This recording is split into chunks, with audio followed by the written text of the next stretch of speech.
आज हम अपनी क्लास स्टार्ट कर रहे हैं कहां से? मैग्नीट्यूड ऑफ फ्रिक्शन फोर्स से।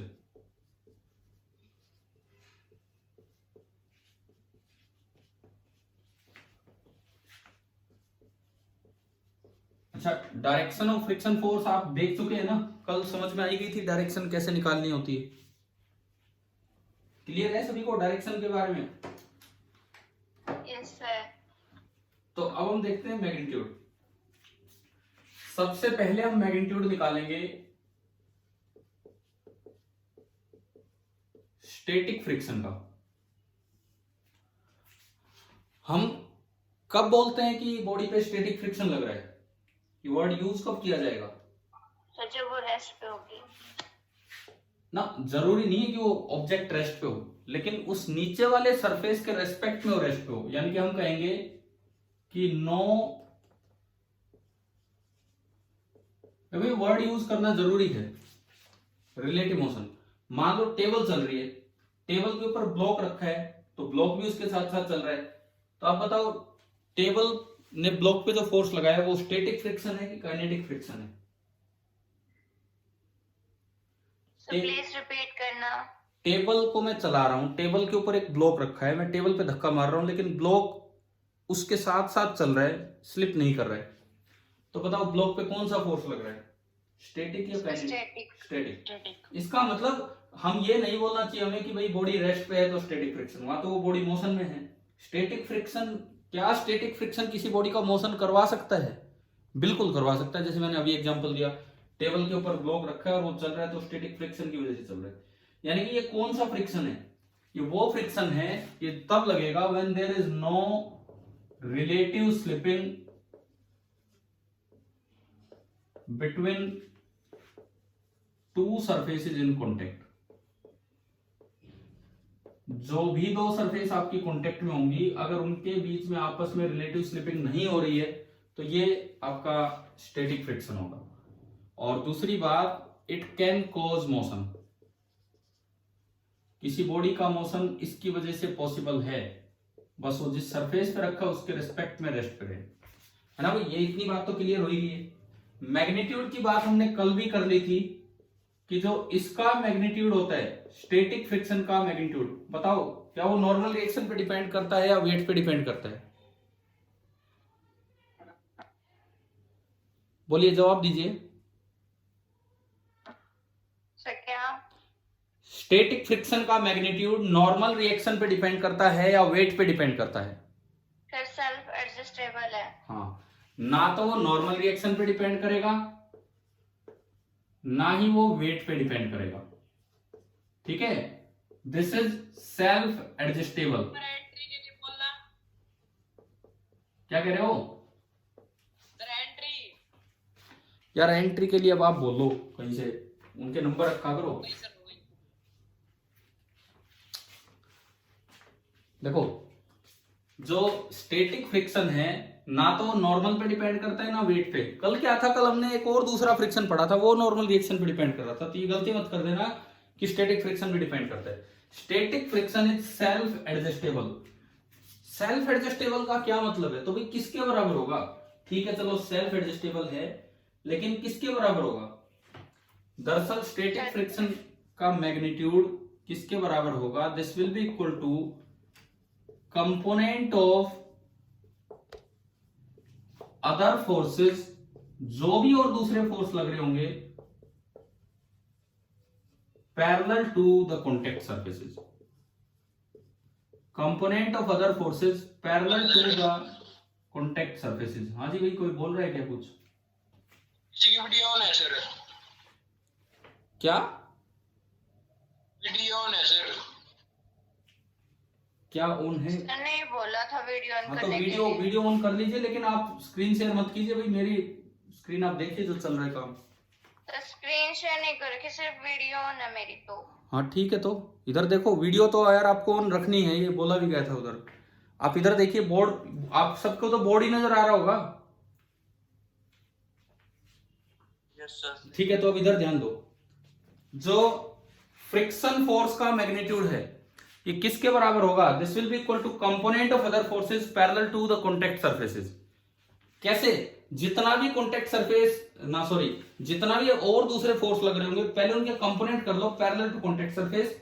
अगर बॉडी चल नहीं रही तो अपोज करने के लिए उतना ही लग रहा होगा फ्रिक्शन। जैसे एक क्वेश्चन लेके देखते हैं इस पे। मान लो ये एक ऑब्जेक्ट है, इसका मास है m और ये ग्राउंड पे रखा हुआ है यहां पे। अब इसको चलाने के लिए धक्का लगाएंगे तो इस पे एक फोर्स तो नीचे लग रहा है mg, एक ऊपर लग रहा होगा नॉर्मल रिएक्शन, दो तो ही हो गए। अब सपोज इसको चलाने के लिए इस पे कुछ धक्का लगाया जा रहा है। जैसे मान लो मैं कहूं कि हॉरिजॉन्टल के साथ किसी थीटा एंगल पे मैं इसको पुल कर रहा हूं by applying a force F1, और एक पीछे से धक्का लगा रहा हूं horizontally bye a force F2। ये इस पे जो मैंने 3-4 फोर्सेस लगाए वो दिखा दिए। ये मैंने लगाए, वेट धरती ने लगा रखा और नॉर्मल रिएक्शन ग्राउंड ने लगा रखा है।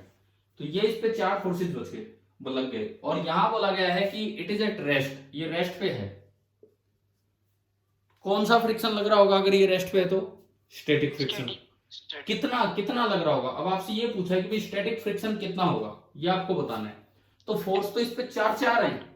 आप इन सारे फोर्सेस के कंपोनेंट लो parallel to the contact surface. ये वाली सरफेस है पैरेलल टू कॉन्टेक्ट सरफेस। तो आपने क्या किया, F1 के टुकड़े कर दिए, F1 के टुकड़े किए। थीटा वाली साइड कंपोनेंट क्या आएगा? F1 cos theta, F1 cos theta. And ऊपर की तरफ कंपोनेंट क्या आएगा? sin theta, F1 sin theta. ये आगे की तरफ F1 cos थीटा है और ऊपर की तरफ है F1 sin theta. Parallel to the contact surface आप बताओ इस पे नेट फोर्स आगे की तरफ चलाने वाला कितना है? F1 cos theta plus F2। हाँ, F1 cos theta plus F2। तो रोकने के लिए जो स्टैटिक फ्रिक्शन इस पे लगा होगा ब्लॉक पे जो स्टैटिक फ्रिक्शन लगा होगा वो पीछे की तरफ लगा होगा, और स्टैटिक फ्रिक्शन की वैल्यू होगी F2 plus F1 into cos theta. तो ये सेल्फ एडजस्टेबल है, जितना ये चलाने वाला फोर्स है उतना ही ये इस पे लग जाएगा, है ना भाई? आ गया समझ में कितना होगा ये फ्रिक्शन? अब पूछा जाए क्या इस फ्रिक्शन की वैल्यू नॉर्मल रिएक्शन पे डिपेंड कर रही है? no sir, बिल्कुल नहीं कर रही।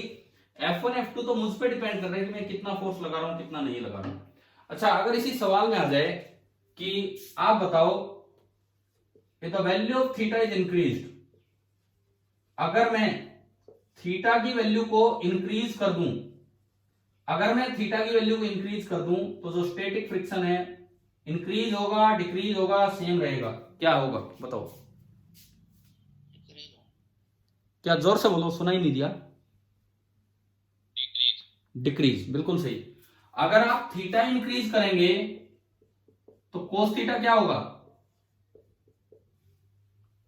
थीटा इंक्रीज करेंगे तो कोस थीटा डिक्रीज होगा, है ना भाई? साइन थीटा और टेन थीटा बढ़ते हैं फर्स्ट क्वाड्रेंट में और कोस थीटा कम होता है, और कोस थीटा कम होगा तो इसका मतलब जो स्टैटिक फ्रिक्शन लग रहा है वो भी डिक्रीज कर जाएगा इस तरह से। तो बताइए मैग्नीट्यूड ऑफ स्टैटिक फ्रिक्शन आपको समझ में आ गया कि नहीं आया? क्लियर है सभी को? ठीक है, अब मैं बात करता हूं Yes, sir. Magnitude of limiting friction पे। हम अब चलते हैं कि लिमिटिंग फ्रिक्शन का मैग्नीट्यूड कितना होगा।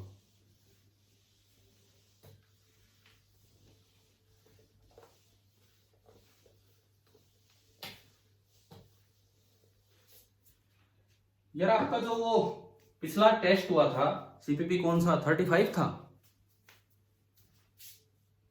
बताना कौन सा था वो सीपीपी? Yes, sir. 35। सर तो उसमें 25 सवाल थे, क्या उनमें डाउट्स हैं कि नहीं है ये बताओ आप।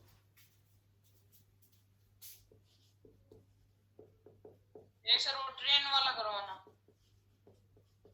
तो आप एक काम करना है यार, सुनो, इस क्लास के बाद मुझे आप क्वेश्चन नंबर डाउट के रूप में भेजेंगे, किसमें? क्योंकि पूरा 25 सवाल डिस्कस करवाने में तो मान लो मैं रिकॉर्ड भी करूं तो काफी टाइम लग जाएगा। जो कॉमन से डाउट्स होंगे मैं उस असाइनमेंट के कुछ अच्छे सवाल जो होंगे, जो आपके डाउट्स होंगे, वो डिस्कस करवा दूंगा एक किसी 40 मिनट की क्लास में, या फिर रिकॉर्ड करके आपके लिए डाल दूंगा ताकि आप वो देख सके। तो आप पहले क्वेश्चन नंबर तो बताएंगे कौन सा है कौन सा नहीं, ठीक है? अभी तो इस क्लास में तो एट प्रेजेंट मेरे पास वो पेपर नहीं मैं अभी भी ले लेता। चलिए कोई नहीं, मैग्नीट्यूड ऑफ लिमिटिंग फ्रिक्शन ये हम सीखते हैं। देखो सबसे पहली बात, पुरानी थ्योरी ये थी, पुरानी थ्योरी फ्रिक्शन आने का कारण कि भाई कोई भी सरफेस स्मूथ नहीं होती, उसमें कुछ रफनेस होती है। मान लो नीचे वाली सरफेस ऐसी है, ऊपर वाली ऐसी है,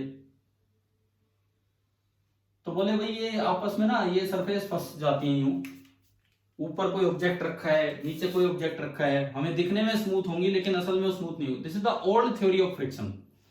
तो यूं मानते थे कि आपस में इंटरलॉकिंग सी हो जाती है, इसीलिए चीजों को चलाने में हमें जोर लगाना पड़ता है और हम उसी इंटरलॉकिंग के फोर्स को नाम दे देते हैं फ्रिक्शन।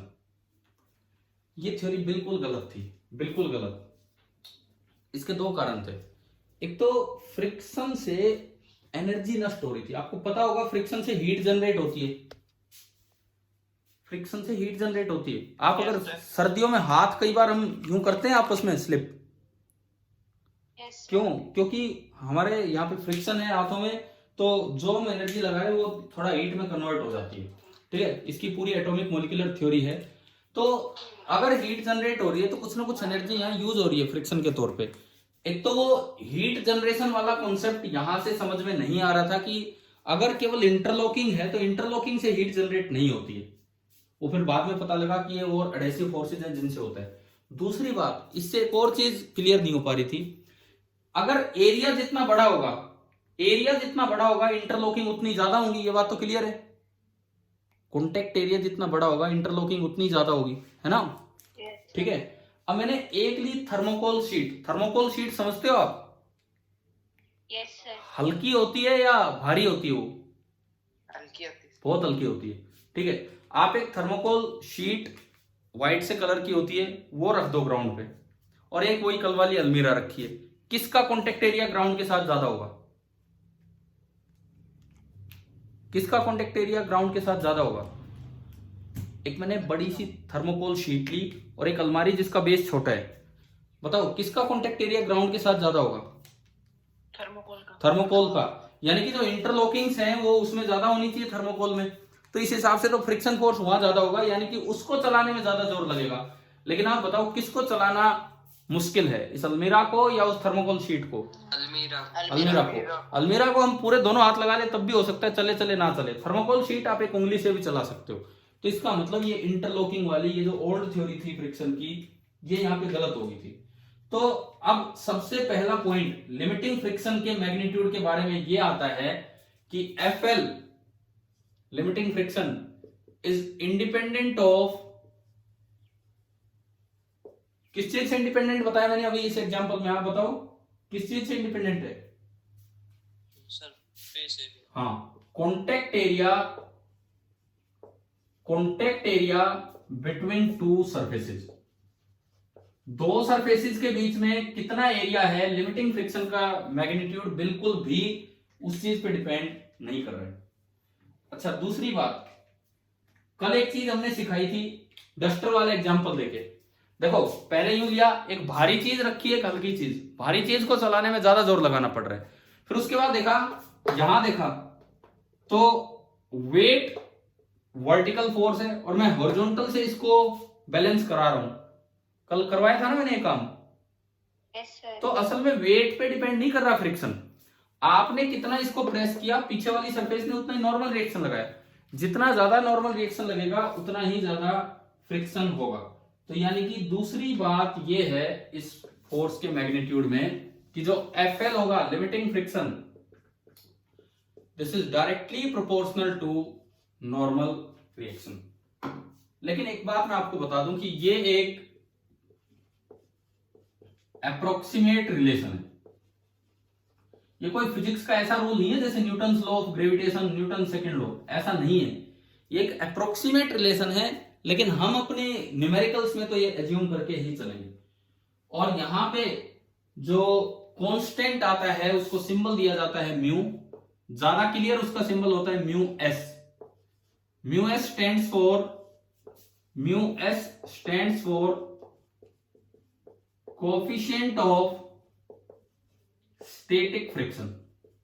स्टैटिक इसलिए कि जब लिमिटिंग फ्रिक्शन लगेगा तो क्या बॉडी चल पड़ती है या अभी भी रुकी हुई है? जिस वक्त लिमिटिंग फ्रिक्शन लग रहा होता है बॉडी पे, क्या उस वक्त तो मोशन में आ चुकी होती है या अभी भी रेस्ट पे ही होती है? सर अभी रेस्ट हाँ रेस्ट पे होती है, इसलिए जो यहाँ जो कोफिशिएंट यूज किया गया है स्टैटिक, मतलब अभी बॉडी रेस्ट पे ही है, तो इसे बोल दिया जाता है कोफिशिएंट ऑफ स्टैटिक फ्रिक्शन। लेकिन एक बात का ध्यान रखना, इस कोफिशिएंट की मदद से जो फ्रिक्शन निकल रहा है वो स्टैटिक नहीं है। वो कौन सा फ्रिक्शन है? कौन सा फ्रिक्शन है? लिमिटिंग। Limiting friction. तो यहाँ पे ये कहने को तो ये कांस्टेंट है, बट मैंने बोला ये एक अप्रोक्सीमेट रिलेशन है, इसको बोल देते हैं इंपेरिकल फॉर्मूला। केमिस्ट्री में करते हो पहले इंपेरिकल फॉर्मूला डेराइव हुआ, फिर एग्जैक्ट फॉर्मूला लेके आते हैं। तो ये एक इंपेरिकल फॉर्मूला है, या इसको कई बार बोल देते हैं सब इंपेरिकल फॉर्मूला, मतलब एक अप्रोक्सीमेट सा फॉर्मूला है जो कुछ हद तक सही है। बहुत ज्यादा आगे तक ये म्यू कांस्टेंट ही नहीं रह पाता है।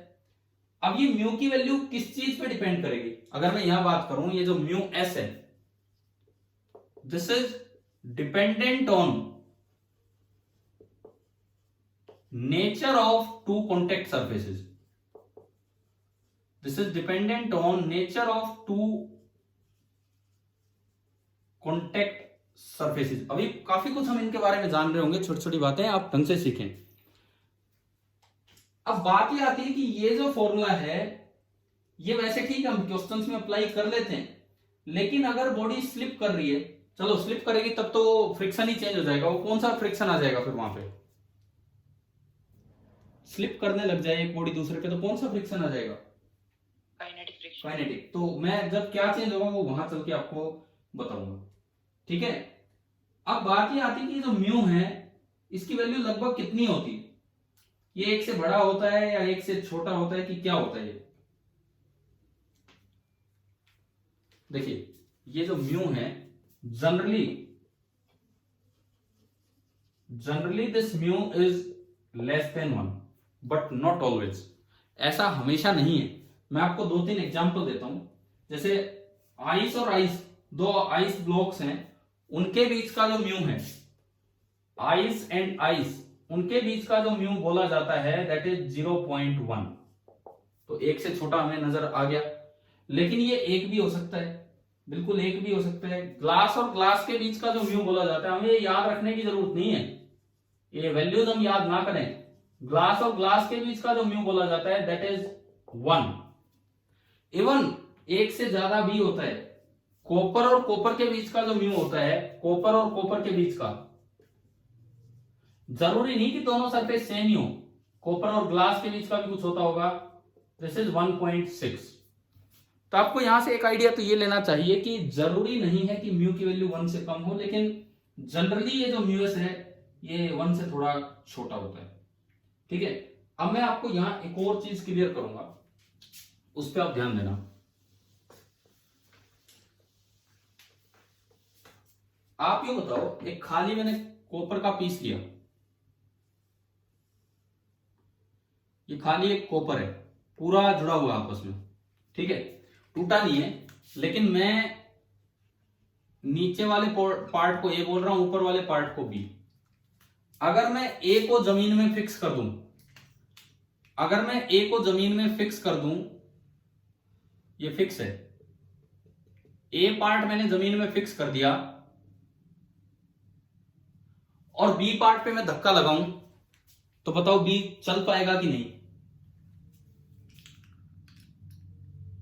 No sir. बिल्कुल नहीं चलेगा, कॉपर है, सॉलिड ऑब्जेक्ट है, नहीं चलेगा। लेकिन अब फोर्सेज की टर्म्स में बात करो, क्यों नहीं चल रहा? क्यों नहीं चल रहा? अगर मैं बी पे धक्का लगा रहा हूं तो भी, इसका मतलब जरूर यहां कोई ना कोई ऐसा ही अपोजिंग फोर्स है। वो कौन सा फोर्स होता है? वो एटॉमिक फोर्सेज होते हैं। इसका एटम ऊपर वाले एटम को चलने नहीं दे रहा है। क्या क्या क्या? Excuse me sir. हाँ जी बोलिए। सर आप वीडियो लेक्चर डाल देना, मैं क्लास नहीं ले सकती। कौन बोल रहे हो? नाम बताओ। सर बहन की क्लास है, भावना। चलो ठीक है, तो वीडियो तो मैं रोज ही डाल रहा हूँ, उसमें देख लेना, फिर कोई बात नहीं। देखिए, ओके सर, थैंक यू। देखो भैया इधर सुनो, ये जो मैं कॉपर की बात कर रहा हूं कि कॉपर के ऊपर कॉपर मूव नहीं कर पा रहा है। हमने वैसे बोल दिया कि ये सॉलिड है, ठीक है, हम अपनी तरफ से बोल के चल रहे हैं कि ये तो सॉलिड है इसलिए नहीं चल पा रहा है। लेकिन बात ये आती है कि अगर मैं फोर्स की टर्म्स में बात करूं, फ्रिक्शन की टर्म्स में बात करूं मैं, तो किस तरह से बताएंगे? देखिए, ये जो एटम है, लोअर एटम, ये अपर एटम पे एक फोर्स लगा रहा होगा, अच्छा स्ट्रॉन्ग फोर्स लगा रहा होगा, ये जाने नहीं देगा। तो एक चीज हमारी समझ में आ रही है कि अगर इस एटम को यूं पता है कि भाई ये तेरे ही कुनबे का है, कुनबे का मतलब तेरे ही मटेरियल का है, तो ये उसे बिल्कुल भी नहीं चलने देगा। देखो इसे पता है कि आप और आप दोनों एक ही ब्लॉक के पार्ट हैं, आप और आप दोनों एक ही ब्लॉक के पार्ट हैं, तो इसलिए ये आपको बिल्कुल नहीं मूव करने देगा। तो यहां बहुत स्ट्रॉन्ग फ्रिक्शन फोर्स है जिसकी वजह से वो चल नहीं पा रहा है, जो एटॉमिक फोर्स है। अब बात करते हैं, अगर मान लो ये पार्ट अलग होता, सुनो भाई, ऊपर वाला ब्लॉक अलग होता, टूटा होता, और नीचे वाला ब्लॉक अलग होता, अब बताओ क्या अब बी को चलाना पॉसिबल था कि नहीं? बोलिए जो मैं पूछ रहा हूं। देखो थोड़ी देर एक ध्यान दो, एक चीज मैं आपको समझा रहा हूं। पहले मैंने एक ही ब्लॉक ले लिया, वो नहीं चल पाया, उसका रीजन ये दिया कि भाई जो नीचे वाला पार्ट है उसको बिल्कुल अपना जैसे एटम नजर आता है ऊपर वाला, तो इस वजह से वो चल नहीं पाए। अब बताओ क्या अब चलाना आसान है? आसान है ना, अब तो दिख ही रहा है हमें आराम से।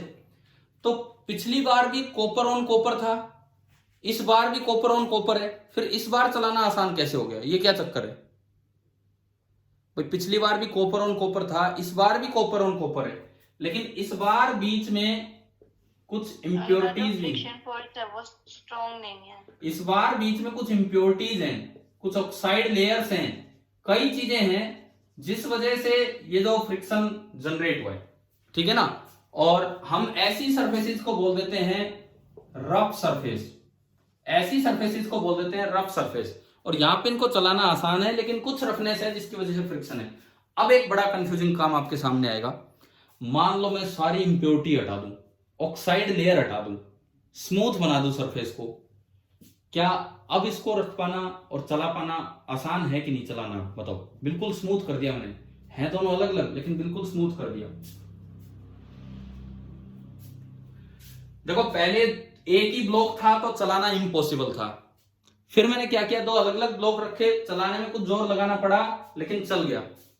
तीसरी बार मैं कह रहा हूं मैंने स्मूथ करके रख दिया, अब चलाने में बताओ पहले से कम जोर लगाना पड़ेगा या पहले से ज्यादा?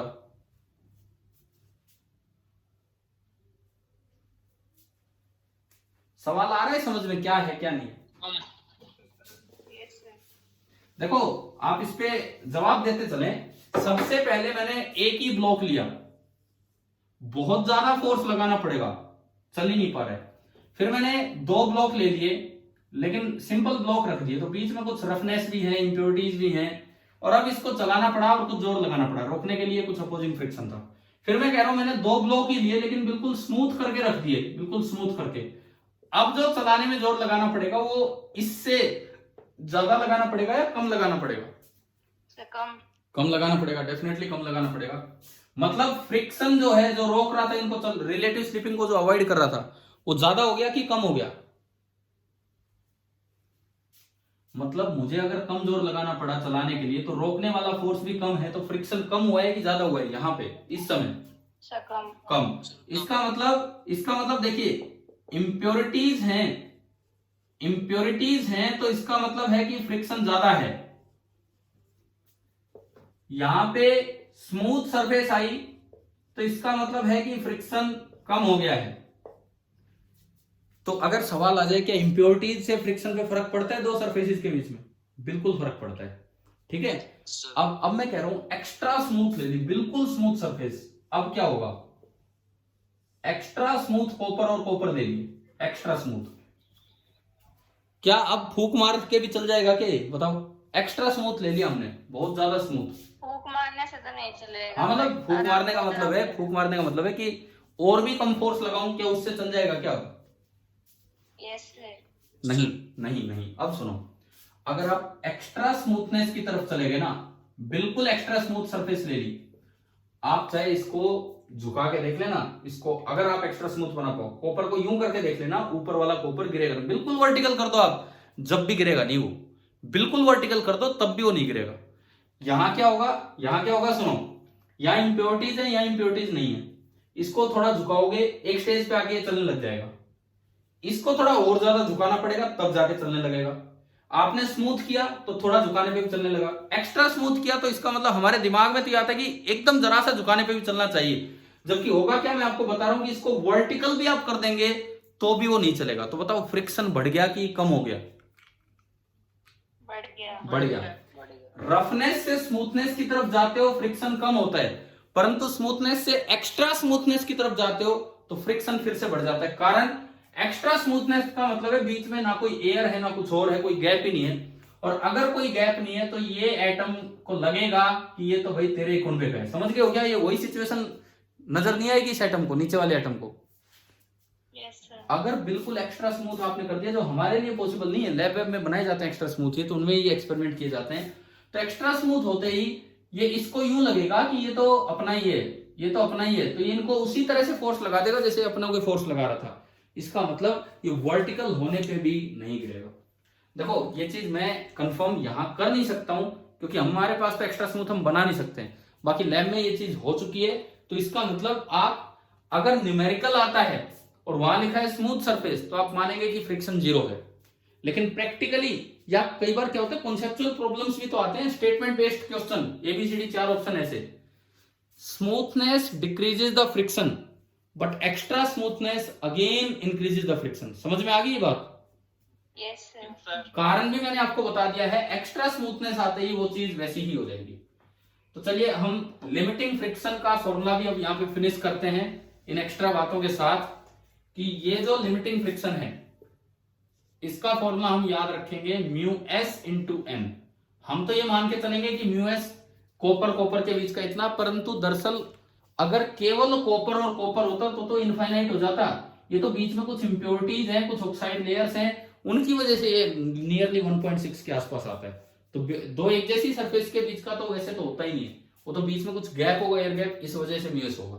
और अक्सर ये क्वेश्चन में दिया जाएगा या फिर आपको निकालना होगा। ठीक है भाई, लिमिटिंग फ्रिक्शन बताओ समझ में आया कि नहीं आया? अब ये बताओ, सवाल यूं पूछ लिया जाए कि अगर सरफेस पे इंप्योरिटीज बढ़ गई हैं तो बताओ म्यू की वैल्यू बढ़ेगी कि कम होगी? बढ़ेगी। बढ़ेगी। ठीक है, सरफेस पे इंप्योरिटीज कम होगी तो म्यू की वैल्यू कम होगी। स्मूथ सरफेस है तो लिमिटिंग फ्रिक्शन 0, और न्यूमेरिकल नहीं, उस तरह के क्वेश्चंस के लिए याद रखना जिनमें पॉइंट्स बन के आते हैं, एक्स्ट्रा स्मूथ सरफेस से फ्रिक्शन बढ़ जाता है। आप बस, मैं अब काइनेटिक पे चल रहा हूं, ये बता दो क्यों बढ़ जाता है, ये समझ में आ गया? Yes sir. ठीक है, अब हम चलते हैं मैग्नीट्यूड ऑफ काइनेटिक फ्रिक्शन की तरफ। मैग्नीट्यूड ऑफ काइनेटिक फ्रिक्शन, हमने कल ग्राफ बनाया था, तो उसमें एक चीज देखी थी आपने, काइनेटिक फ्रिक्शन कब लगता है भाई? जब दो सरफेसेस के बीच में रिलेटिव स्लिपिंग हो।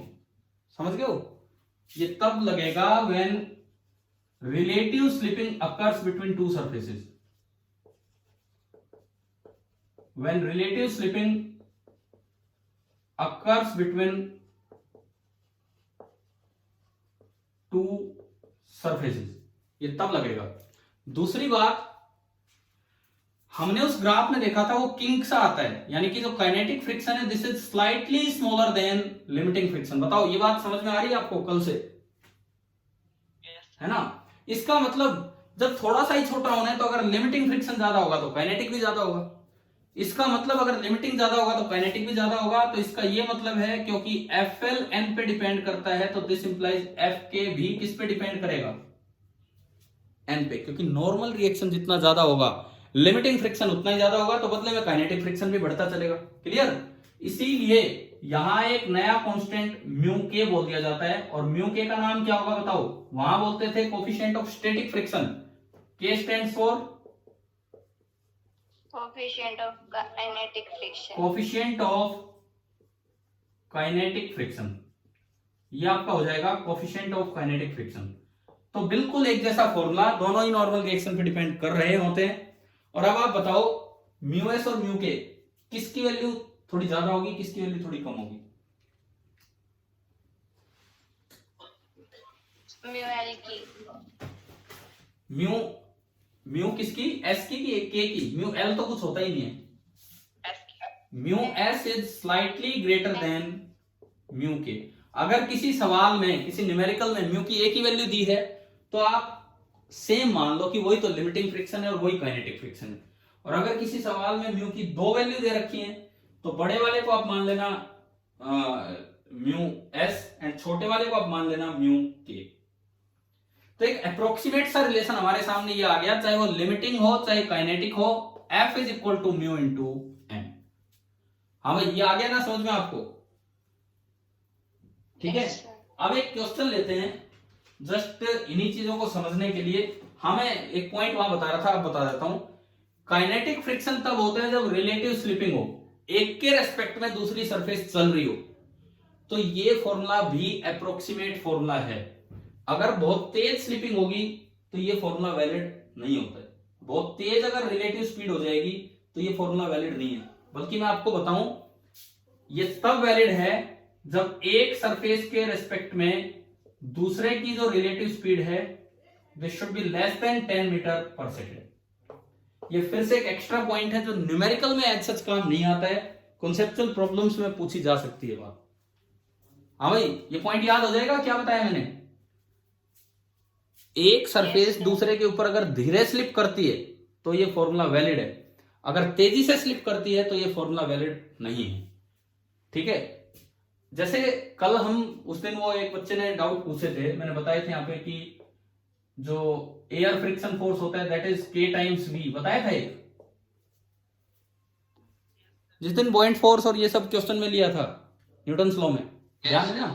अब ये भी एक अप्रोक्सीमेट फॉर्मूला है। लो स्पीड के लिए ये डायरेक्टली प्रोपोर्शनल होता है वी के, हाई स्पीड हो जाती है तो वी स्क्वायर के प्रोपोर्शनल हो जाता है, और हाई स्पीड हो जाएंगी तो वी स्क्वायर पे भी नहीं, फिर किसी और रूप में डिपेंड करेगा। तो ये सब हम जो 11th और 12th में पढ़ रहे होते हैं, हम अप्रोक्सीमेट फिजिक्स ही पढ़ रहे होते हैं ताकि आगे चल के आप एग्जैक्ट फिजिक्स समझ सके, पढ़ सके। अभी एग्जैक्ट पे चलेंगे तो फिर तो कुछ कंप्लीट हो ही नहीं पाएगा।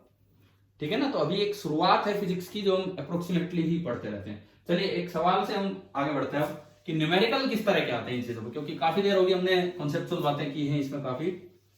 अब मैं न्यूमेरिकल वाले पार्ट पे चलता हूं।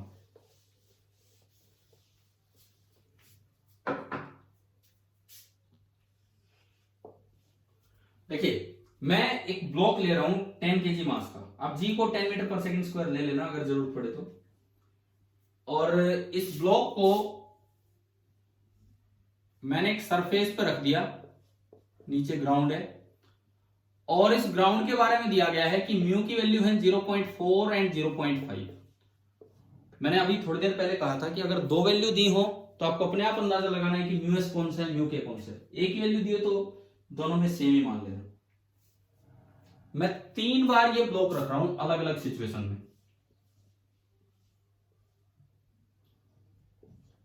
10 kg and mu is equal to 0.4 and 0.5 and again तीसरी सिचुएशन 10 kg ही ब्लॉक है एंड म्यू आपको दिया गया है 0.4 एंड 0.5। ये सारी वैल्यूज हमें गिवन है, लेकिन बाहर से मैं कोई एक्सटर्नल फोर्स लगाऊंगा इनको चलाने के लिए। किस तरह से? एक बार मैं सीधा फोर्स लगा रहा हूं F, एक बार मैंने सीधा फोर्स लगाया F आगे की तरफ, एक बार मैं एक एंगल पे फोर्स, जैसे धक्का मारना, धक्का मार रहा हूं मैं, कोई भी एंगल ले लो। जनरली जो कौन से एंगल हम लेते हैं जो फिजिक्स में साइन और कोस दोनों आसान बने, ऐसा एंगल होता है 37, नहीं तो क्या होता है अंडर रूट वगैरह आते रहते हैं। और तीसरा केस हम ले रहे हैं कि कोई F फोर्स लगा के आप इसे पुल कर रहे हैं यूं, और यही एंगल 37 डिग्री। ये तो सिंपल केस है, आप सीधा धक्का लगा रहे हैं, ये किसी एंगल पे आप पुश कर रहे हैं और इसमें किसी एंगल पे आप पुल कर रहे हैं। 3 सिचुएशंस मैंने बनाई, first, second and third.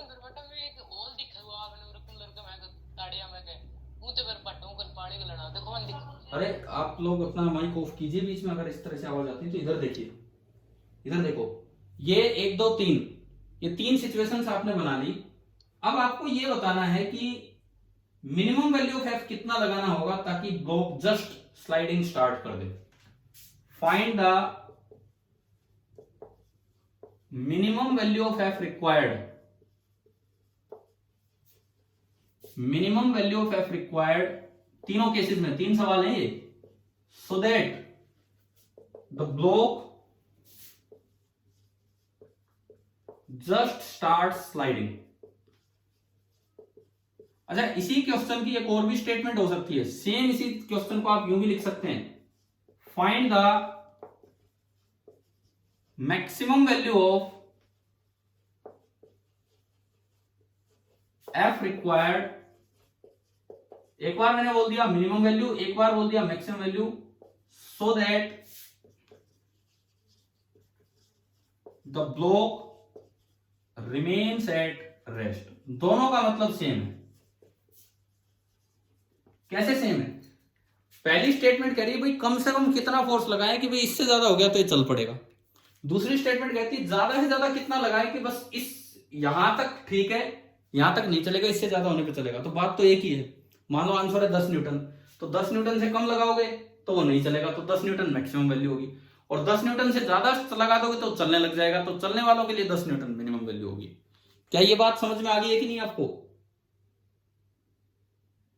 Yes sir. है ना, एक ही क्वेश्चन के दोनों तरीके हैं लिखने के।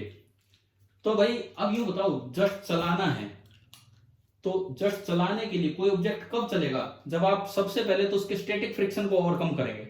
स्टैटिक फ्रिक्शन की मैक्सिमम वैल्यू को बोलते हैं लिमिटिंग वैल्यू। तो कोई ऑब्जेक्ट स्टार्ट कब होगा? जब उसकी लिमिटिंग फ्रिक्शन से ज्यादा फोर्स आप लगाना स्टार्ट कर देंगे तो वो स्टार्ट होगा।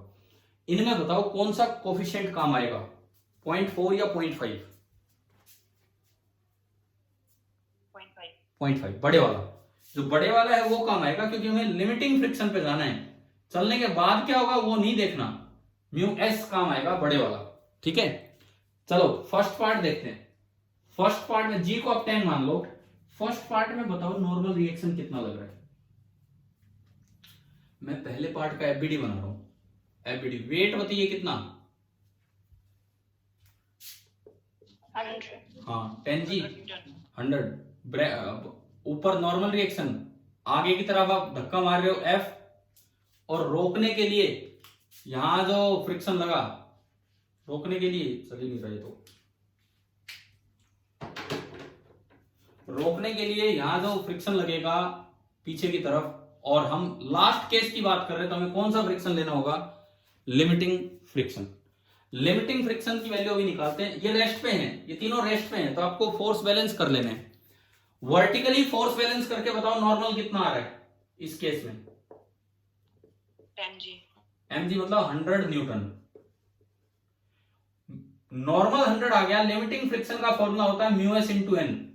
म्यू एस है बड़े वाला 0.5, तो 0.5 इंटू 100, तो बताओ एफ एल कितना आ गया? एफ एल बोलो, अरे बोलो। 0.5 into 100। हाँ कितना आया? तो 50 आ गया। यानी कि जो एफ एल आपका निकल के आया वो है 50 न्यूटन। मतलब ये फ्रिक्शन, जब तक ये फ्रिक्शन 50 न्यूटन तक पहुंचेगा तब तक तो आपको चलने नहीं देगा, और आपने अगर 50 न्यूटन से ज्यादा फोर्स लगा दिया तो ये चलने लग जाएगा। तो बताओ कम से कम कितना फोर्स लगाना पड़ रहा है? 50। अब आपको यूं मत सोचना कि यार ये चलने की बात कर रहा है, 50 पे तो नहीं चलेगा। अरे 50 पे नहीं चल रहा, लेकिन 50.001 भी लगा दोगे तो चल पड़ेगा, क्योंकि अगर लिमिटिंग पे पहुंच गए उसके बाद कोई हल्का सा भी मदद कर दे तो ये चल पड़ेगा। तो हम यूं नहीं कहेंगे 50.001, हम आंसर वही लिमिटिंग वैल्यू दे के आएंगे कि लास्ट ये है। तो इसका आंसर फर्स्ट पार्ट में कितना आ गया? 50 न्यूटन। पहला पार्ट आया समझ में आप सभी को? हाँ भाई क्लियर हुआ कि नहीं बताओ? First part yes sir. ठीक है। सेकंड देखते हैं। सेकंड में देखो एफबीडी बनाओ। यहां बनाते हैं एफबीडी। नीचे वेट 10 जी, ऊपर नॉर्मल रिएक्शन। अच्छा, जो फोर्स आप लगा रहे हो इस बार बताओ नॉर्मल रिएक्शन कितना होगा?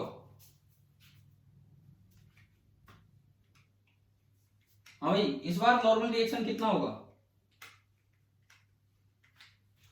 100 होगा या 100 से ज्यादा होगा या 100 से कम होगा? रेस्ट पे ही, रेस्ट पे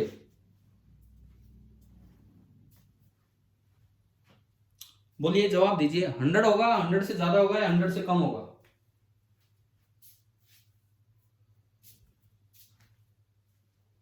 अरे देखो, एक एफ फोर्स लग रहा है किसी एंगल पे, तो वो मैंने एफ फोर्स इधर दिखा दिया। वो जो एफ फोर्स लग रहा है वो 37 डिग्री एंगल पे लग रहा है, तो आप इसके टुकड़े कर लो। ये तो एफ कोस 37, कोस 37 कितना होता है? बहुत टाइम लगा दिया, बोलो कोस 37 कितना होता है? साइन 37 कितना होता है? कुछ तो बोलो। देखो 3 4 5, 3 और 5 के बीच का एंगल 53, ये 37, तो कोस 37 हो गया 4/5, so this is 4/5 F, and sine 37 हो गया 3/5, तो 3/5 एफ। और रोकने के लिए पीछे इस वक्त जो फ्रिक्शन लग रहा होगा दैट इज लिमिटिंग फ्रिक्शन। ये जब चलेगा जब ये बस वैल्यू आपकी बढ़ते बढ़ते लिमिटिंग फ्रिक्शन के बराबर हो जाए। तो सेकंड केस जो पुशिंग वाला केस था वो हम देखते हैं। जस्ट फोर्स बैलेंस करने, क्योंकि अभी ये चलने लगा नहीं है। हॉरिजॉन्टली क्या इक्वेशन बनी बताओ? Horizontally 4f/5 is equal to F limiting. हाँ जी, आ गया समझ में हॉरिजॉन्टल इक्वेशन। वर्टिकली क्या इक्वेशन बनी? वर्टिकली फोर्स बैलेंस की, n is equal to 10g मतलब 100 प्लस 3f/5। बताओ अब ये नॉर्मल बताओ, अब 100 से ज्यादा हो गया या 100 से कम हो गया? ज्यादा। तो अगर नॉर्मल बढ़ गया तो लिमिटिंग फ्रिक्शन बढ़ा होगा कि कम हुआ होगा? नॉर्मल बढ़ गया तो लिमिटिंग फ्रिक्शन ज्यादा हुआ होगा, और लिमिटिंग फ्रिक्शन ज्यादा हो गया तो अब आपको चलाने में ज्यादा जोर लगाना पड़ेगा। देखते हैं अब क्या आंसर आता है। पिछली बार 50 आया था, इस बार देखते हैं क्या आंसर आएगा। अब इसको और n को यूज करना है तो आप law of limiting friction use कीजिए। इसको बोल देते हैं law of limiting friction. FL is equal to mu S into N. FL this is equal to mu S into N. इस लॉ का आप यूज कीजिए। देखिए FL उसकी वैल्यू है 4f/5 is equal to mu S, कितना दिया था इस सिचुएशन? म्यू एस बड़ा वाला 0.5 इंटू एन, और n आपका है 100 प्लस 3f/5। आप फटाफट सोल्व करके इस इक्वेशन को f की वैल्यू दो कि क्या f आ रहा है, बताइए। ये जो इक्वेशन बोर्ड पे लिखी है, आप f की वैल्यू बताओ कि यहां से कितना f आ रहा है।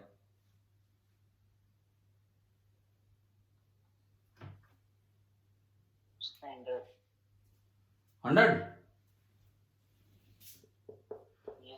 4f/5 इज इक्वल टू 0.5, ये तो 50 हो गया, प्लस 5 से 5 गया 0.3f, तो 3/10।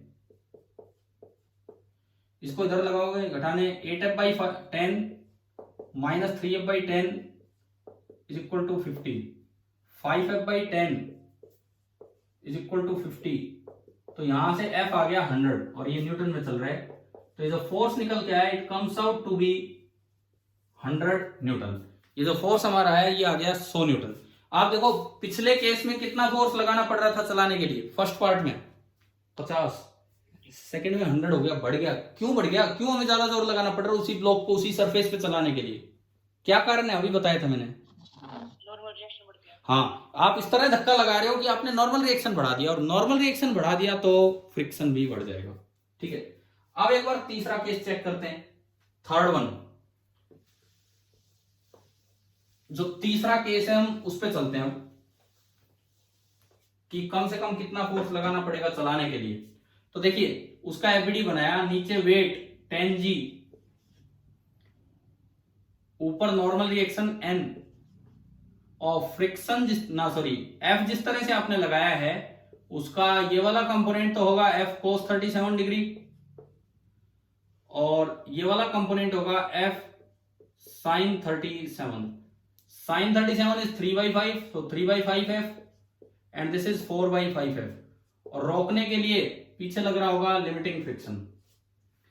चलिए फिर से फोर्स बैलेंस की इक्वेशन, क्योंकि लास्ट केस है, मतलब इसके बाद चल पड़ेंगी चीजें, तो ये फोर्स अभी बैलेंस ही रहेंगे। वर्टिकली क्या इक्वेशन बनेगी? n plus 3f/5 is equal to 10g मतलब 100। तो नॉर्मल रिएक्शन आ गया 100 माइनस 3f/5। तो बताओ नॉर्मल रिएक्शन कुछ कम हो गया कि कुछ ज्यादा हो गया? कम हो गया। फर्स्ट केस जो था उसमें नॉर्मल वेट के बराबर था 100, सेकंड में 100 से ज्यादा हो गया था 100 प्लस समथिंग, और थर्ड में 100 से कम हो गया। तो नॉर्मल रिएक्शन अगर कम हो गया तो लॉ ऑफ लिमिटिंग फ्रिक्शन कहता है कि लिमिटिंग फ्रिक्शन की वैल्यू भी क्या हो जाएगी, थोड़ी कम हो जाएगी, यानी कि अब उसे चलाने में हमें इतना जोर नहीं लगाना पड़ेगा। तो अब देखते हैं आंसर कैसे निकालें। नॉर्मल आ गया, ये तो आया वर्टिकल फोर्स बैलेंस से। हॉरिजॉन्टल फोर्स बैलेंस करो, क्या इक्वेशन आई? 4F/5 is equal to Fk। Horizontal force balance आपने किया, इक्वेशन बनी 4F/5 is equal to Fk। इन दोनों को एक साथ यूज करें लॉ ऑफ लिमिटिंग फ्रिक्शन में। Fk is equal to mu S into ना Fk कहां से लिख दिया, के नहीं, सॉरी Fk नहीं है, ये कौन सा फ्रिक्शन है? F limiting. अब F लिमिटिंग होता है म्यू एस इंटू एन। चलिए भाई, ये F लिमिटिंग रहा और ये n रहा, दोनों वैल्यूज इसमें पुट करके आप पता करो कि F कितना चाहिए, 50 से ज्यादा चाहिए कि 50 से कम चाहिए, जो फर्स्ट केस में था उससे।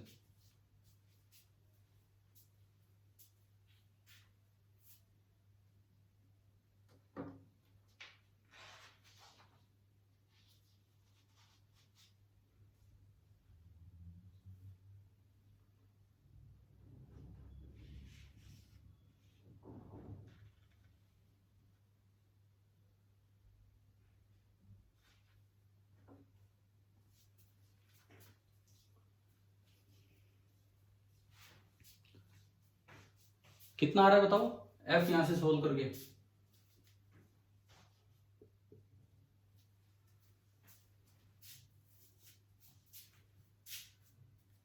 मैं करूं क्या?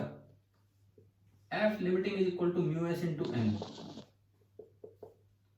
F लिमिटिंग है 4F/5, म्यू एस है 0.5 और n है 100 माइनस 3F/5। आपने इसको थोड़ा सिंप्लीफाई किया, 4F/5 this is 50 and again this is 3/10F, तो आप इसको 8/10 लिख सकते हैं। वो आगे जोड़ेगा तो 11/10 हो जाएगा, तो 11/10F इज इक्वल टू 50। तो F आ गया 500/11। ये 50 से कम है, 50 से ज्यादा है? हाँ भाई, ये वैल्यू 50 से कम है, 50 से ज्यादा है? कम है ना। नियरली देखो 10 से डिवाइड होता तो 50 आता, तो नियरली 45 मान लो। मैंने डिवाइड नहीं किया, मैं तो वैसे बोल रहा हूं। तो इसका मतलब तीसरे केस में फोर्स कम लगाना पड़ा। क्यों कम लगाना पड़ा, इसका रीजन आपको समझ में आ चुका है। आपने जो फोर्स लगाया उसकी वजह से नॉर्मल रिएक्शन थोड़ा कम हो गया था। नॉर्मल रिएक्शन कम हो गया तो लिमिटिंग फ्रिक्शन कम हो गया, और इस वजह से इसको चलाना आसान हो गया। तो अब आपसे किसी ऑप्शन में पूछा जाए, बताओ which is easier on a rough horizontal surface, pulling a block or pushing a block? हाँ, समझ में आ गया, क्योंकि उससे नॉर्मल रिएक्शन कम होता है। इसका मतलब pulling is easier than pushing. अच्छा ये बताओ, घास काटने वाली मशीन देखी है? सिलेंड्रिकल सी ड्रम होता है उसमें। आजकल तो क्या होता है, जैसे आपके स्कूलों में भी देख ली होगी आपने, स्कूलों में लॉन वगैरह रहते हैं, वो मशीन रहती है। क्या कह रहे हो? स्कूल में देखी है। हाँ ठीक है, सुनो, उसमें आजकल तो क्या होता है यार, मोटर लगी रहती है। आजकल क्या है कि मोटर लगी रहती है, तो आप उसको बस उसको एक सपोर्ट देनी, कैसे वो चलेगा। पहले क्या होता था, जो पुरानी मशीन्स होती थी उनमें मोटर नहीं रहती थी, उसमें बस एक हैंडल है, वो जो भी माली होगा वो उसको जोर लगा के और वो वहां पे चलाता था, जिससे घास कटती थी। तो आप बताओ, वो उसको पुश करता था कि पुल करता था? वो आपने नहीं देखा, आपको नहीं पता, लेकिन यहां से देख के बताओ क्या करना चाहिए उसे। हाँ सुनो, एक तो है कि मैं मशीन को यूं धक्का लगाऊं नीचे की तरफ, देखी तो है मशीन की, उसमें एक हैंडल होता है। धक्का लगाना मुश्किल हो जाएगा, ज्यादा जोर लगाना पड़ेगा। आसान काम क्या होगा, पीछे से पकड़ो उसको, मशीन को यूं पकड़ो और आप उल्टा चलो, उसको अपनी तरफ पुल करो ऊपर की तरफ, तो उसको चलाना वहां आसान होगा। अब तो ये समस्या ही नहीं है, क्योंकि जब मोटर लगी होगी तो अपने आप भागेगी, आपको तो बस उसे पकड़ना है। लेकिन जब मोटर नहीं लगी होती है तो उस केस में पुलिंग इजियर है देन पुशिंग। क्या ये कॉन्सेप्ट यहां तक आया समझ में? Yes, sir. ठीक है। अब केवल पुलिंग पे भी मैं एक और क्वेश्चन लेता हूं, अगला सवाल। जैसे इस सवाल ने तो हमें कॉन्सेप्ट सिखा दिया, अब अगला सवाल एक और कॉन्सेप्ट सिखा के जा रहा होगा हमें, देखते हैं। मान लो एक फिर से वही सेम सिचुएशन मैंने ली, 10 kg का ब्लॉक एक दूसरी सरफेस पे रख दिया। मैंने एक 10 kg का ब्लॉक एक दूसरी सरफेस पे रख दिया और यहां म्यू की वैल्यू मुझे दी गई है 3/4। अच्छा, ऐसा हो सकता है कि एक ही वैल्यू दी हो तो वही लिमिटिंग वैल्यू है, वही स्टैटिक फ्रिक्शन हो जाएगी। म्यू की वैल्यू मुझे दी है 3/4। अब हमने एक चीज सीख ली भाई, इसको पुल करेंगे तो इसको चलाना आसान रहेगा। अब 4 सिचुएशंस दे रखी हैं, ये हॉरिजॉन्टल लाइन। एक बार बोला है कि पुलिंग फोर्स F लगाया जा रहा है हॉरिजॉन्टल के अलोंग। एक बार बोला है कि F ही फोर्स लगा रहा हूं मैं 30 डिग्री के अलोंग। एक बार बोला ये F फोर्स लगाया जा रहा है 37 डिग्री पे, और एक बार F फोर्स लगाया जा रहा है 53 डिग्री पे। मैं इनको 4 नाम दे देता हूं, F1, F2, F3, F4। F1, F2, F3, F4 क्या है? मिनिमम फोर्स जो इसको चलाने के लिए रिस्पॉन्सिबल है। हमने अब एक बात बताओ, निकालना तो सीख लिया, F1 कितना है, F2 कितना है, अभी सीखा ना। 3 केस अभी लिए थे, तो उसमें आखिरी केस पुलिंग वाला था थीटा एंगल पे, तो थीटा की वैल्यू पुट करते रहो, उससे F1, F2, F3, F4 चारों कैलकुलेट हो जाएंगे। कर लोगे? तो बताओ ये इतना पार्ट कर पाओगे कि ये है क्या? These are F1, F2, F3 and F4. These are the minimum forces required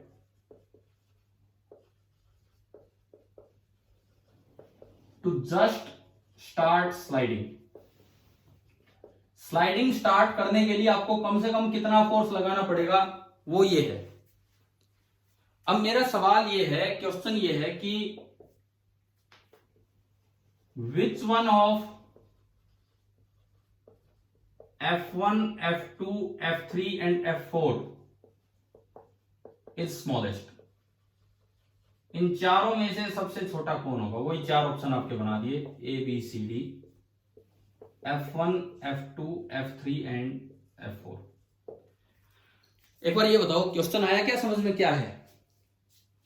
Yes, sir. हमने ये तो सीख लिया कि भाई पुलिंग से आसानी से चलेगा, पुशिंग के मुकाबले पुलिंग में फोर्स कम लगाना पड़ेगा, लेकिन पुलिंग में भी अगर अलग अलग एंगल आ जाए तो अब आप बताओ, ये तो श्योर है F1 से तो बेटर ये 3 है भाई। F1 में तो नॉर्मल रिएक्शन वेट के ही बराबर है, जब आप F1 फोर्स लगा रहे हैं तब तो नॉर्मल रिएक्शन वेट के ही बराबर है, लेकिन बाकी तीनों में नॉर्मल रिएक्शन कम हो रहा है। लेकिन हम ये कैसे डिसाइड करें कि कौन से में सबसे आसान केस रहेगा? सुनो, एक चीज जो बच्चे के दिमाग में आती है, क्या बोले, अगर हम सीधा फोर्स लगाते हैं जब तो नॉर्मल पूरा वेट के बराबर है, सीधा फोर्स लगाते हैं तो नॉर्मल वेट के बराबर है, तब तो चलाना मुश्किल है। लेकिन आप थोड़ा भी ऊपर करेंगे तो उस फोर्स का एक कंपोनेंट ऊपर की तरफ हो जाएगा और वो नॉर्मल को सपोर्ट कर रहा होगा वेट को बैलेंस करने के लिए। जितना कंपोनेंट वो ज्यादा होगा नॉर्मल उतना ही कम होता चलेगा। आ रही है बात समझ में? इस फोर्स का जितना कंपोनेंट ऊपर होगा नॉर्मल को सपोर्ट कर रहा है, तो वेट को बैलेंस करने में नॉर्मल की जरूरत कम पड़ेगी, और नॉर्मल कम पड़ा तो फ्रिक्शन भी कम लगेगा। आई क्या नहीं आई ये बात समझ में? बताओ। Yes, sir. तो बताओ इनमें बेटर कौन सा है, बेस्ट कौन सा है? F4. अब F4 ही अगर बेस्ट है, सुनो एक और बात, अगर F4 ही बेस्ट है तो आप एक फोर्स और ले लो, F5। इसने तो नॉर्मल की बहुत भारी मदद कर दी ना, इसने तो नॉर्मल की बहुत भारी मदद कर दी। ये तो पूरा सपोर्ट में आ रहा है, बोले मैं mg को बैलेंस करवाऊंगा, आप आराम से रहें।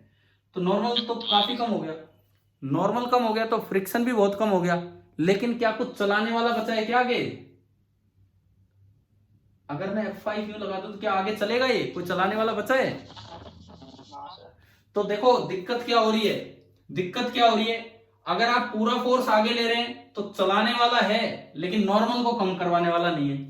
अगर आप फोर्स थोड़ा ज्यादा ऊपर ले रहे हैं तो नॉर्मल को कम करवाने वाला अच्छा खासा है जिससे फ्रिक्शन कम होगा, लेकिन चलाने वाला ही नहीं बच रहा, तो हो सकता है जो भी फ्रिक्शन कम किया उससे ज्यादा फोर्स अवेलेबल ना हो। अगर आपने इसको ज्यादा ही ऊपर ले लिया नॉर्मल कम हो जाएगा, फ्रिक्शन कम हो जाएगा, परंतु उस फोर्स का आगे वाला कंपोनेंट इतना भी नहीं बचेगा कि चला पाए। तो ये हम कैसे डिसाइड करें कि कौन सा बेस्ट है, कौन सा बेस्ट है, कैसे डिसाइड करें? पहली बात तो क्या आपको ये चीज समझ में आ गई कि इधर जाने में क्या फायदा हो रहा है और इधर जाने में क्या फायदा हो रहा है, दोनों साइड। अगर आप आगे फोर्स लगा रहे हो तो चलाने वाला फोर्स अच्छा खासा है, लेकिन नॉर्मल भी अच्छा खासा है जिससे फ्रिक्शन भी अच्छा खासा है, तो पता नहीं चले चले ना चले। अगर आप ज्यादा ऊपर जा रहे हो तो नॉर्मल को बैलेंस करवाने वाला फोर्स अच्छा खासा है जिससे नॉर्मल बहुत कम हो गया, फ्रिक्शन बहुत कम हो गया, लेकिन चलाने वाला कंपोनेंट कुछ बचा भी है कि नहीं जो उस फ्रिक्शन को भी ओवरकम करे। तो ये दिक्कत आती है इन सवालों में। क्या समझ में आ गया केवल पुलिंग वाले क्वेश्चन में कहां पे प्रॉब्लम है? ठीक है, तो अब कैसे करें इस सवाल को, बताओ कैसे करें, आप बताओ भाई। एक तरीका, आप F1 की वैल्यू निकालो, अभी निकाली थी उसी तरीके से। कैसे? अगर आप F1 निकालते हो तो नॉर्मल बराबर वेट होगा, नॉर्मल बराबर 100 न्यूटन। देखो फटाफट देखो, नॉर्मल 100 न्यूटन, तो लिमिटिंग फ्रिक्शन कितना, म्यू 3/4 इंटू 100, 25 3 75 75 न्यूटन। और ये तो पूरा पूरा आ गई है, यानी कि F1 बराबर FL होगा, तो ये आपका आया 75 न्यूटन। फर्स्ट केस में आपने F1 निकाल दिया, वो आ गया 75 न्यूटन। क्या ये पहला केस आया समझ में, कैसे निकाला हमने? हाँ हाँ भाई, अब आप बताओ, ऐसे आप F2 निकाल सकते हो? अभी सिखाया था जिस तरीके से। कैसे निकालोगे? F2 cos 30 आगे, F2 sin 30 ऊपर। अब नॉर्मल को F2 sin 30 बैलेंस करवा देगा, normal plus F2 sin theta बराबर mg। वहां से नॉर्मल निकालो और फिर जो F2 cos 30 उसको लिमिटिंग से बैलेंस करो, और जो अभी तरीका बताया था बिल्कुल वैसे ही करोगे। कर लेंगे क्या ये पार्ट, बताओ? ठीक है, ऐसे आप F3 निकालोगे और ऐसे आप F4 निकालोगे, और फिर चारों में देखोगे कि स्मॉलेस्ट कौन सा आ रहा है। ये तो है आपका होमवर्क जो आपको जरूर करना है भाई, ये करना जिससे वो पुलिंग वाले केस की प्रैक्टिस होगी, कैसे हम फ्रिक्शन निकालें, जरूर करना है इनको, कैलकुलेट करना। अब मैं आपको डायरेक्ट तरीका बताता हूं कि ऐसा ऑब्जेक्टिव क्वेश्चन आए तो डायरेक्टली हमें कैसे सोल्व करना है। डायरेक्टली कैसे सोल्व करना है वो देखिए। पुलिंग में भी सबसे स्मॉलेस्ट फोर्स, नोट कर रहे हो क्या? एंगल कुछ देखो, मैंने एक होमवर्क दिया आपको। जैसे मैंने F1 निकाला, F2 अभी थोड़ी देर पहले निकाल के दिखाया था पुलिंग केस में। आप F2 निकालो, F3 निकालो और F4 निकालो, और फिर देखो चारों में से स्मॉलेस्ट कौन आ रहा है। कर भी दिया, देख लिया या नोट हो गया? ठीक है ठीक है ठीक है ठीक है। सुनो, अब इसके बाद सुनो, अब मैं कहता हूं अगर ऑब्जेक्टिव क्वेश्चन आता है किसी MCQ में इस तरह से पेपर में, तो आपको 4-4 निकालने की जरूरत नहीं है। जो पुशिंग है उसको तो रिजेक्ट कर दो, पुश में तो और भी ज्यादा फोर्स लगाना पड़ेगा। पुश के मुकाबले तो आसान होगा पुलिंग। पुलिंग में भी स्मॉलेस्ट कौन सा होगा? स्मॉलेस्ट वो होगा जब आप हॉरिजॉन्टल के साथ कितने एंगल पे फोर्स लगाएं, वो एंगल हो tan inverse of mu S. ये एक रिजल्ट है जिसका प्रूफ भी आप करेंगे, फिर मैं करवाऊंगा। एक रिजल्ट है जो मैं सीधा आपको बता रहा हूं यहां पे, कि अगर पुलिंग में भी आप अलग अलग एंगल्स पे ले रहे हो तो सबसे आसान केस, सबसे मिनिमम फोर्स उस केस में लगाना पड़ेगा जब आप हॉरिजॉन्टल के साथ कितने एंगल पे पुल करो, थीटा बराबर tan inverse of mu S. तो बताओ इसका डायरेक्ट आंसर दो, इस क्वेश्चन का क्या आंसर होगा मिनिमम?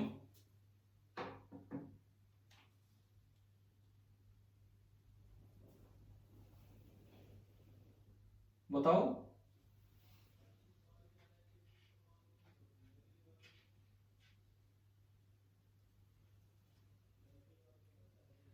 हाँ भाई बोलो, जो मैंने अभी रिजल्ट दिया उसके हिसाब से।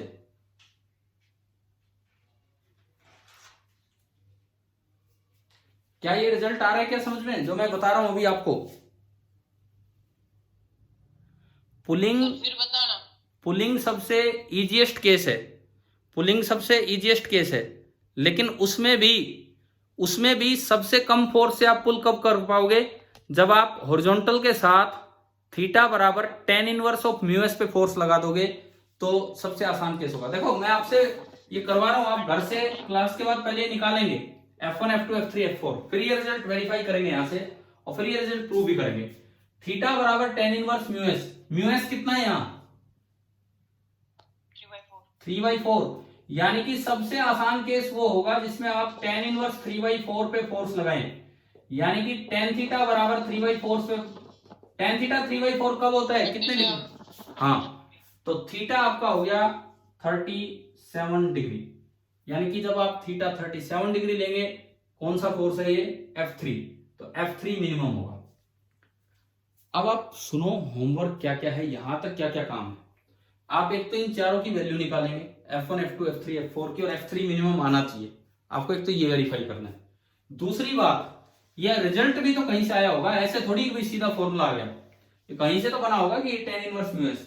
तो आप एक काम करेंगे, आज जो मैंने अभी पुलिंग वाला केस करवाया था, आपको ध्यान होगा मैंने थीटा एंगल पे लिया था फोर्स, आज पुलिंग वाले केस में,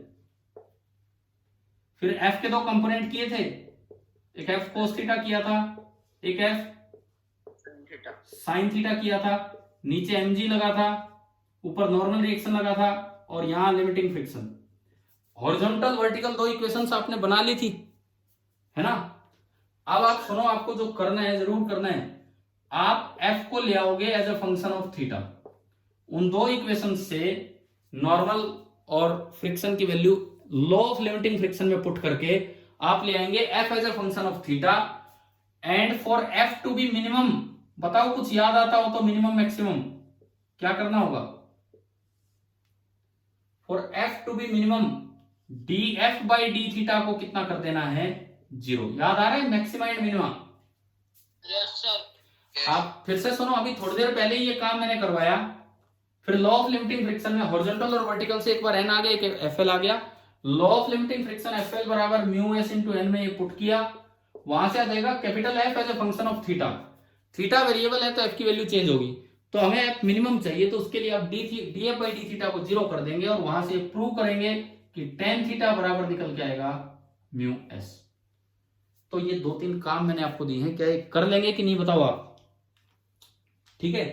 दूसरी बात, जो सीपीपी नंबर 35 है, सीपीपी नंबर 35, उसके डाउट्स भेजिए कि कौन कौन से क्वेश्चन नंबर में आपको डाउट है, उस सीपीपी में आपके ग्रुप पे डाल चुका हूं, ठीक है भाई। थैंक यू, आगे फिर बाद में पढ़ते हैं।